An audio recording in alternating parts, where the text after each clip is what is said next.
السلام عليكم، مرحبا بكم مع فيديو جديد على القناة. الفيديو ديال اليوم غادي يكون عبارة على وصفة ديال الدجاج معمر بالفيرميسيل وبالزيتون وشوية ديال الكبيدة ديال الدجاج ومحمر في الفران بواحد الطريقة سهلة وبسيطة. نشوفوا المقادير. بالنسبة للشرمولة انا عندي هنايا واحد حامضة مصيرة، غادي نضيف ليها واحد 2 معالق كبار ديال القزبور و2 معالق كبار ديال المعدنوس. غادي نضيف لها واحد المعلقه صغيره ديال الملحه او حسب الذوق. غادي نضيف لها كذلك واحد المعلقه صغيره ديال الزنجبيل.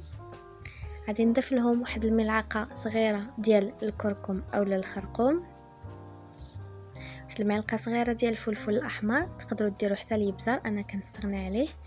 ضفت واحد راس المعلقه صغيره ديال الثومه بودغ، هذه عندي مصاوبه في الدار، كتكون شويه مجهده، كندير منها غير شويه. وضفت شويه ديال الاعشاب المنكهه. غادي نضيف واحد الملعقه ديال توابل ديال الدجاج، هادو كنصاوبهم الصراحه على يدي في الدار.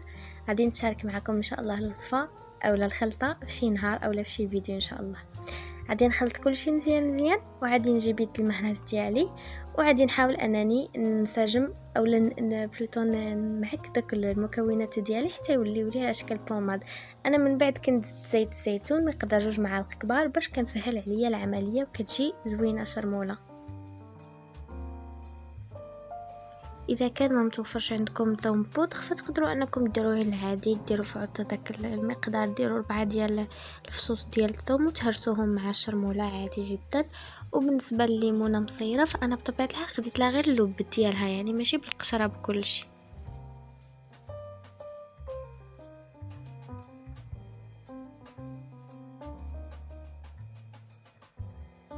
صافي من بعد كنجيب الشرموله ديالي وكنجيب الدجاجه اللي كانت سبق لها انها تغسلت وتنظفت بطبيعه الحال ودار لها الليمون والملح الى اخره.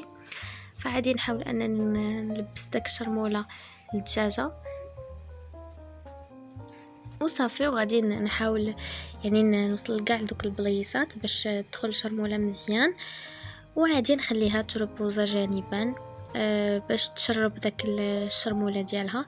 فتقدروا انكم ديروها مثلا ساعه فقط في الثلاجه او ساعتين. انا صراحه درتها بالليل ولا غد لي عاد طيبتها، يعني خليتها ليله كامله باش كتدخل فيها داك الشرموله مزيان وكتساعدنا حتى في الطياب. هنايا واحد شويه كنبقى باش عادي نخلطو مع الشعريه، خليته جانبا ديال داك الشرموله. وهنايا صافي راني كندير عليها لو فيلم اليمونطير باش ندخلها للثلاجه وندوزو باش نشوفو باقي الوصفه.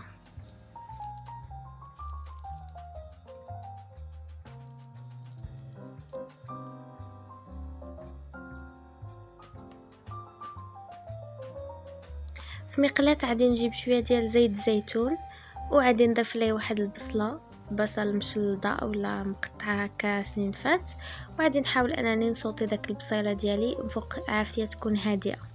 من بعد غادي نجيب الطريفات ديال الكبده، تقدروا ديروا غير داك يعني الكبيده ديال الدجاجه اللي كاينه عندكم اولا ديال عدد الدجاج اللي عاد تعمروه. انا هنايا كانت توفرت عندي فدرت هكا شويه خير ربي وصافي. وغادي نحاول انني نتاخذها من هنا ومن هنا، يعني من لي كوتي بجوج، وباش ندوزو باش نعمرو الدجاجه ديالنا.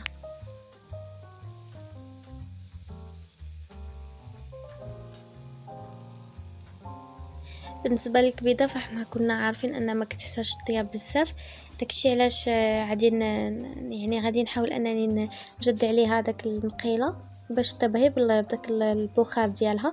درت لها قطيره ديال الماء باش ما تحرق ليا، حيت هاد المقله ولات كتلصق عندي. على ايين غادي نحاول نخليها غير تشد فراسها هكا شويه، واحد 2 دقائق من كل جانب وصافي. وغادي نطفي عليها، غادي تكون داك المياه ديالها نشفت اولا داك القطره د الماء اللي زدنا لها، وغادي نقطعها طرفات صغار وندوزو باش نكملو باقي مقادير الحشوه ديالنا.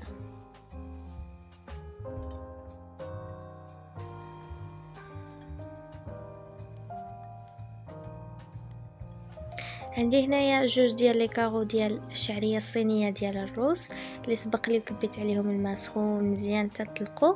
من بعد صفيتهم وكنقطعهم هكا بالمقياس، قطعتهم مزيان طرفات صغار.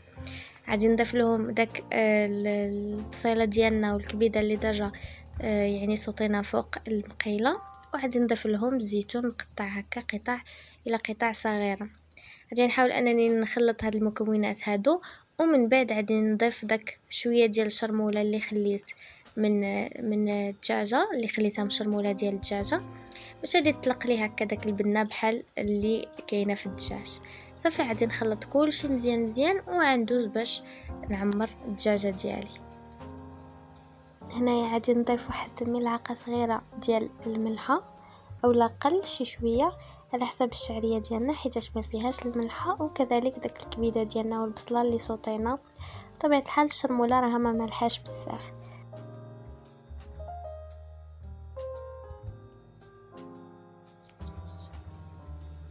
حطيت واحد شويه ديال ورق الزبده على واحد الصينيه باش غادي تساعدني انني نهز الدجاجه ديالي، يعني باش نحطها تفور، وكذلك باش مني طيب نولي نهزها ونحطها في الصينيه ديال الفرن. صراحه هاد العمليه سهلت عليا باش ما نبقاش عاد كنفرتت فيها.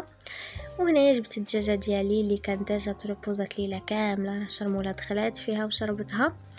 غادي نحاول انني نعمرها ما امكن، يعني نعمر هكا القنيتات وداك الشيء.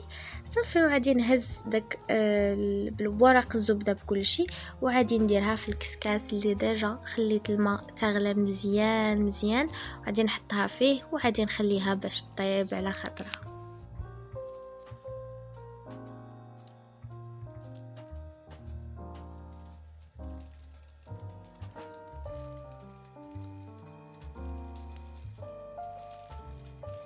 غادي نتكا هكا بشي موس، يعني هي من الفوق للفوق اولا من داك الجناب، وغادي نخليها طيب. انا هنايا طيبتها صراحه من كلا جانبين، يعني طيبتها واحد 25 حتى 30 دقيقه من داك الجنب التحتاني، ومن بعد وليت قلبتها هكا غير بسباتولا، وليت قلبتها وخليتها داك الفوقاني رديته لتحت وخليته تا واحد 20 دقيقه هكاك، ما خداش معايا الوقت بزاف. صافي وكانت الدجاجه ديالنا طابت. هنايا زدت واحد شويه ديال اوراق الغار اولا اوراق سيدنا موسى باش يعطيونا طيبه زوينه. غادي نشدو على الطنجره ديالنا ولا على الكسكاس ديالنا، وغادي نخليو الدجاجه طيب.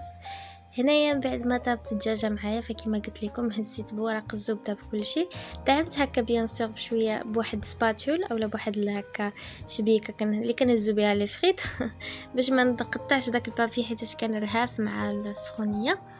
وهذه هنايا داك الشعريه اللي بقات لي حتى هي فرقتها في الجناب.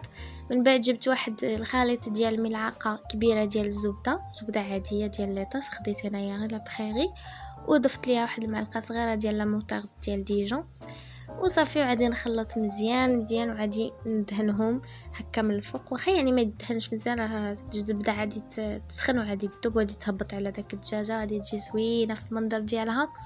غادي ندخلها تحمر من هذا الوجه هذا، ابخي غنولي نخرجها وندورها للوجه الاخر، ونكرر نفس العمليه ندهنهم وندوزو باش نشوفوا طبق التقديم.